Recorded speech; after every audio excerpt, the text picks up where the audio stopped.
আসসালামু আলাইকুম। আলহামদুলিল্লাহ, আমরা আবারও একটা কাজ নিয়েছি। দুবাই প্রবাসী ফরিদ ভাইয়ের ঘরে আমরা কাজ করতেছি, দেখতেছেন। তো ইনশাল্লাহ কাজটা প্রায় শেষ পথে আছে। তো এই পরবর্তীতে ভিডিওতে আপনাদেরকে দেখাবো আমরা কিভাবে এই কাজটা শেষ করছি। আসলে এই ঘরের ভিতরে পুরা জিপসন দিয়ে অনেক ডেকোরেশন করছে। তারপরে আমরা দেখেন, আমরা সৌদি আরব প্রবাসী মাসুদের একটা মোটরের কাজ নিয়েছিলাম আর একটা টাঙ্কির কাজ নিয়েছিলাম। এটা আমার কালকে শেষ হয়েছে। দেখতেছেন আমরা কত সুন্দরভাবে মোটরের লাইন এমনকি টাঙ্কির লাইন আলাদাভাবে টানে দিয়েছি।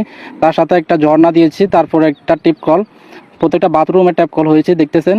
আসলে আমি কাজের ক্ষেত্রে খুব চেষ্টা করি সুন্দর করে কাজ করার জন্য, কারণ একটা কাজ সুন্দর করে করলে আরও 10টা কাজ পাওয়া যায়। এভাবে আমি সব কাজ করে থাকি, রং বা ইলেকট্রিক এগুলো কাজ করে থাকি। যারা যারা করাবেন অবশ্যই আমার সাথে যোগাযোগ করবেন।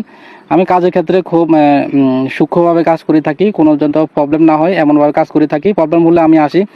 এখন আমি আছি একটা ছাদের লাইটিং পোস্টে, দেখতেছেন রাত 12টা বাজে, আমরা সিরিয়াল লাইটিং টানতেছি, দেখতেছেন। আসলে খুব আপডেটভাবে আমরা লাইটের কাজটা করতেছি। তো যারা কাজ করাবেন অবশ্যই আমার সাথে যোগাযোগ করবেন। পরবর্তীতে আরও কাজ আছে, সম্পূর্ণ কাজ ভিডিওর